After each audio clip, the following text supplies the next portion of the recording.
Tadi saya minta direvisi supaya dapat ridho dari Allah. Yang kedua, Pak Anies itu sudah tahu apa yang akan saya bicarakan karena beberapa tahun yang lalu kami sama-sama di Komite Etik KPK. Dan waktu itu kami sepakat di pimpinan KPK menunjuk yang termuda dari kami untuk menjadi ketua KPK. Ketua Komite KPK.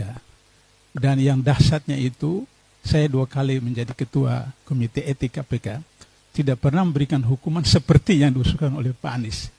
Yaitu hukumannya terbuka, disiarkan langsung oleh media digital maupun TV. Jadi dengan begitu maka saya tahu bahwa Pak Anies tahu persoalan negara ini, yaitu soal korupsi. Untuk itu maka jalan keluar yang saya tawarkan 2. Pertama, memperbaiki pendidikan nasional. Yang kedua, reformasi birokrasi. Kenapa pendidikan nasional menjadi prioritas? Karena 1.353 yang ditangkap KPK dari 2004 sampai sekarang, 86% adalah sarjana.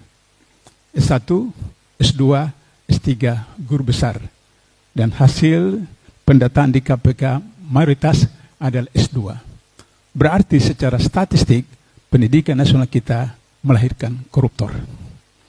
Oleh karena itu, Pak Anies sebagai mantan Menteri Pendidikan yang dipecat oleh Jokowi karena melaksanakan apa yang disebut dengan pendidikan, yang itu merugikan mereka yang selama puluhan tahun menerbitkan buku-buku teks, maka kemudian Pak Anies dipecat oleh Jokowi. Alhamdulillah.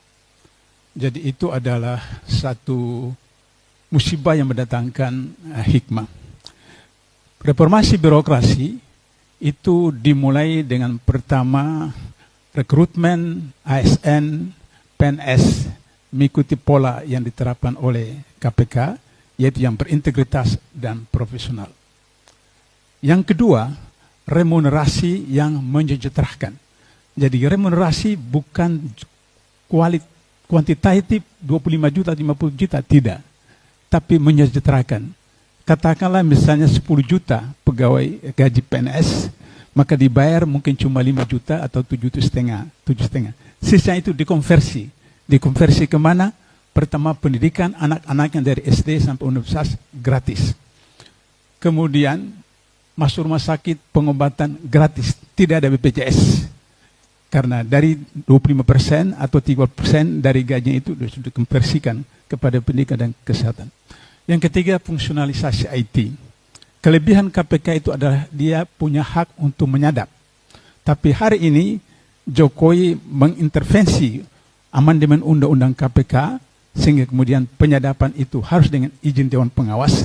Sementara Dewan Pengawas diangkat oleh Presiden, maka tidak logis Dewan Pengawas memerintahkan penyidik KPK untuk menyadap Jokowi atau stafnya. Itu tidak logis. Karena itu maka IT difungsionalisasikan seperti yang pernah ada. Terakhir, bagaimana mengolah, memproduk sumber daya alam yang ada di Indonesia, yang itu luar biasa. Kita pantai terpanjang nomor 2 di dunia, sesudah Kanada, dan hutan kita luar biasa, tapi kita masih import garam, kita masih import buah-buah dan seterusnya. Karena itu saya sudah keliling seluruh Indonesia, tidak ada satu daerah yang tidak punya sesuatu. Bergantung pada eksekutif, Pemda dengan legislatif mengeksplorasi potensi yang ada. Penutup, karena utang kita sekarang hampir 8.000 triliun, maka Pak Anies bisa menyelesaikan itu dengan cara kasus BLBI, kasus Senturi, kasus reklamasi, kasus IKTP, kasus BPJS, itu maraton 1 tahun disidangkan. Saya menghitung itu sekitar 10.000 triliun bisa dikembalikan dari uang itu. Maka utang kita bisa kita lunasi dan kemudian bisa kembali kepada independen. Itulah barangkali akan bisa membantu Mas Anies dan masa depan bangsa yang lebih baik. Terima kasih. Wassalamualaikum warahmatullahi wabarakatuh.